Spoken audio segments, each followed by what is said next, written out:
аввало ассалому алайкум шаҳрвандони ҷумҳурии Тоҷикистон, тамоми қишри ҷомеаи шаҳрвандӣ, равшанфикрон, озодандешон, муҳоҷирон, муборизон, аз мансабдори оддӣ то мансабдори баландпояи озодихоҳ, ки мақсади аз ҳамин режим озод шуданро дорад. мавзӯи имрӯзаи мо оид ба психология, тематика, тактика ва стратегия нақшаҳои пинҳонии Эмомалии Раҳмон, ки аз рӯи ҳамон нақшаҳо мардумро идора намуда то ба ғуломдорӣ оварда расон мебошад. Бинобар ин ҳамин канали ютубӣ, ки номаш Political Liberty, сиёсати озод аст, бо мақсади баланд бардоштани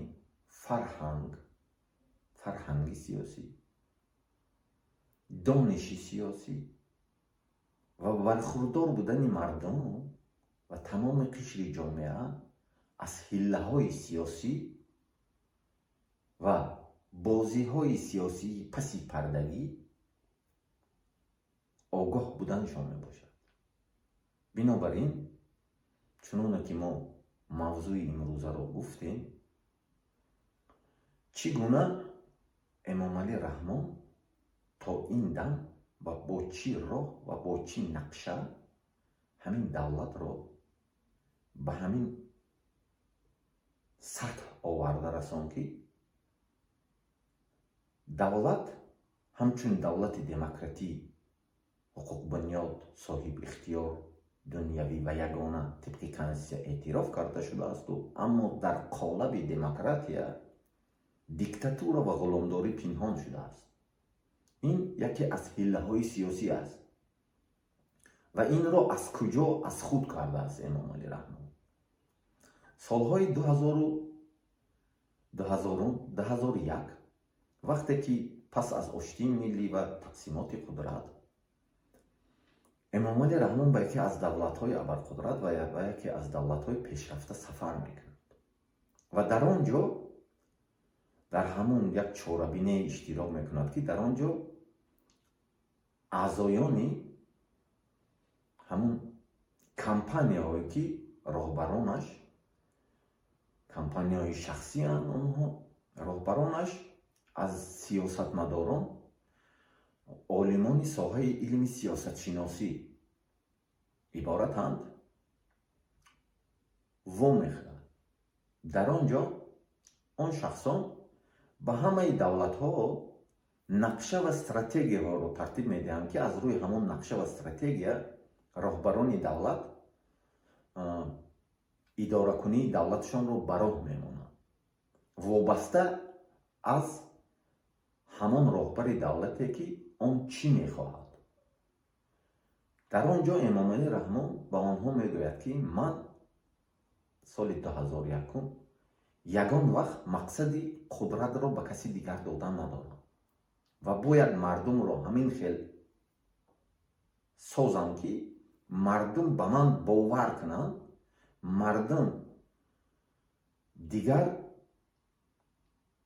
ба ягон нафар бовар накунанд ва қудрат аз ман ба фарзанд, аз фарзанд ба фарзандаш гузарад.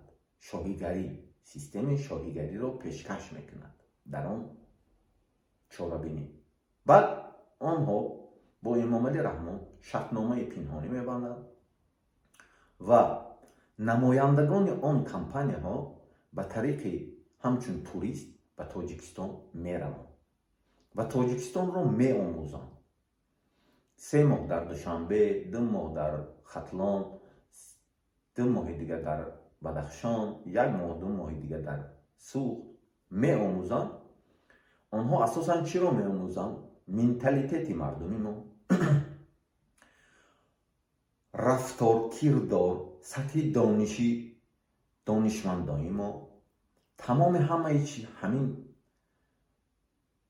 то хӯрдану пӯшидани моро меомӯзанд, баъдан боз баргашта ба ҳамон давлати худ меоянд ва дар он ҷо нақшае ки чӣ гуна идора намудани ҳамин психологияи ҳамин мардумро ба Эмомалӣ Раҳмон нақша тартиб медиҳанд, инструксия, ва аз тибқи он нақша он бояд ҳаракат кунад барои то ҳамин дараҷа ғуломдорӣ оварда расонданд. Он чизе ки Эмомалӣ худаш мехост. ин клиент аст, ӯ да заказ мекунад, ӯ ҳамон чиза месозад. баъдан арзиши ҳамин хел хизматрасониҳо аз $100 миллион то $10 миллиард аст, вобаста ба ҳамон давлат ва аҳолии ҳамон давлат, чанд қадар аҳолӣ дорад ва чанд қадар территория дорад. бинобар ин Эмомалӣ Раҳмон хам меояд, инструксияро мегирад, маблағро дар суратҳисоби он компанияҳо мегузаронад ва аз рӯи ҳамон нақша корбариро шурӯъ мекунад. ва ба Эмомалӣ Раҳмон ду пункти асосӣ мегузоранд ки асосан тибқи ҳамон пункт бояд амал кунад. баъд ба ду пункт сеюм пункт ҳамроҳ мешавад. ман ду пункти аввала ба шумо мефаҳмонам. он пункт тибқи теорияи сиёсатшиносӣ, диктатор бояд ҳамчун рӯбоҳ ва шер бошад. ҳамчун ҳайвони рӯбоҳ ва шер. барои чӣ? шер ҳайвоне ҳаст ки тамоми ҳайвонҳоро ба тарс меорад ва гургҳо ба ӯ ҳуҷум намекунанд, барои он ки шер аст. аммо шер аз ҳамон лавушка, қапқоне ки шикорчӣ мегузорад, аз ҳамон метарсад, барои он ки шер ба ҳамон қапқон афтоданаш мумкин аст.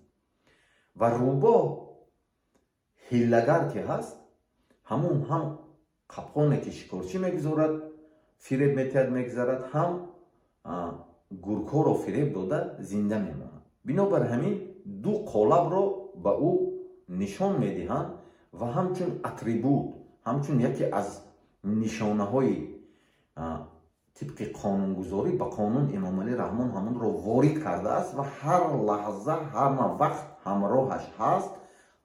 дар он ҷо ӯ ҳамин чизро мебинад, мефаҳмад. ҳар вақте ки кор дар рафт, диромад, мебинад, кор аз кор омад, ҳар лаҳзае ки куҷое ки рафт, бояд ҳамон ҳамроҳаш аст ки то ки ҳамона як чиз соата мебини, вақта мегӯи ку амхел. вақте ки ӯ мебинад, ҳамон чиз дар калаш медарояд, бояд ӯ қолаби шер ва рӯбоҳро ба худ пӯшонад ва баромад кунад ва давлатро пеш барад.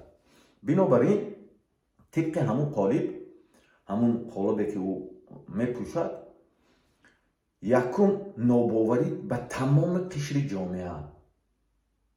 бовар кардан танҳо ба хуни худ, ба хуни хонаводаи худ, касе ки ба тариқи хунӣ пайваст аст, на балки домодҳо, на балки набераҳо, на балки келине ки хонавода ҳаст, набояд бовар кард.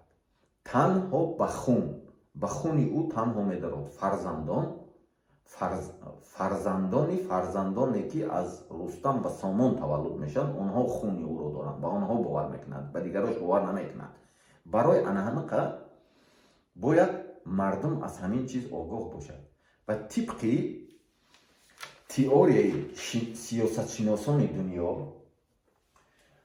тибқи мутафаккирони политология ва философҳои дунё, машҳури дунё, Аристотел, Платон, Никол Макиавелли, сиёсатмадорон Ҷорҷ Вашингтон, Ҷон Адамс, сиёсатмадорони Хитой Мао Цзедун, Ху Яопин, психолог Зигмунд Фрейд,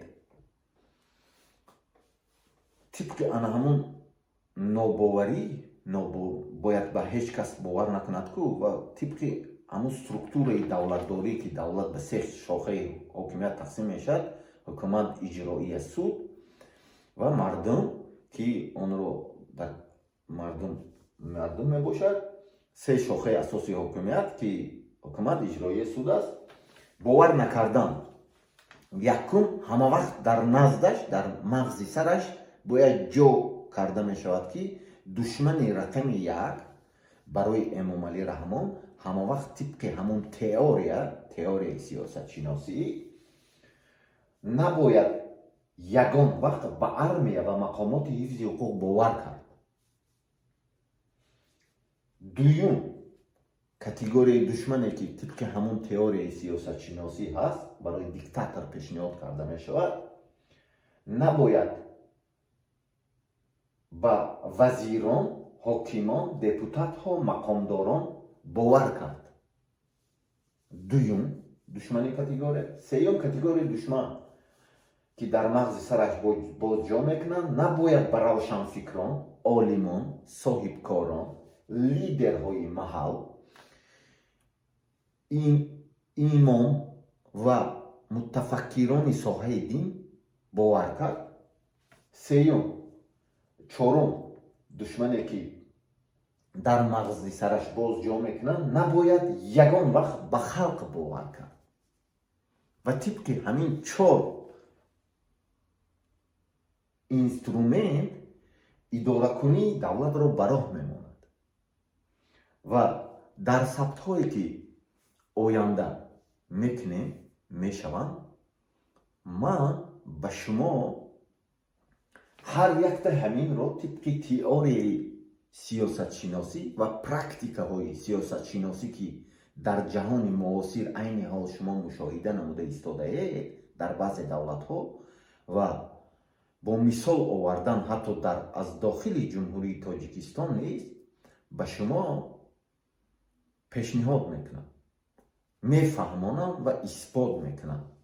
ва дар охир ҳаминро гуфтаниам ки ҳамон чизе ки ба Эмомалӣ Раҳмон ҳам инструксия ба тариқи коғаз дода шудааст ва дар муддати инеқа соле ки 15-20 сол якчанд бор ҳамон кампанияҳо рафта бо омӯхта ки мардум бо пешравӣ мекунанд ки дар муддати ин вақт ба ҳамон тағйироту илова ворид карда бо чӣ гуна ғуломдориро давом доданро пешкаш кардаанд, ҳамон инструксия дар наздаш меистад ва он чизе ки ба ӯ додаанду ӯ бояд ҳама вақт ҳамчун шер ва рӯбоҳ бошад, ман онро низ ба шумо нишон медиҳам ки ҳамон чиз дар Тоҷикистон ҳаст ва Эмомалӣ Раҳмон ҳар вақт ҳамонро истифода мебарад ва ҳар лаҳза онро мебинад ва онро дар мағзи сараш барои ҷо шудан ва аз хотир набаромадан барои идора намудани мардум ва ба ғуломо бовар накардан истифода мебарад. онро ман ба шумо исбот мекунам.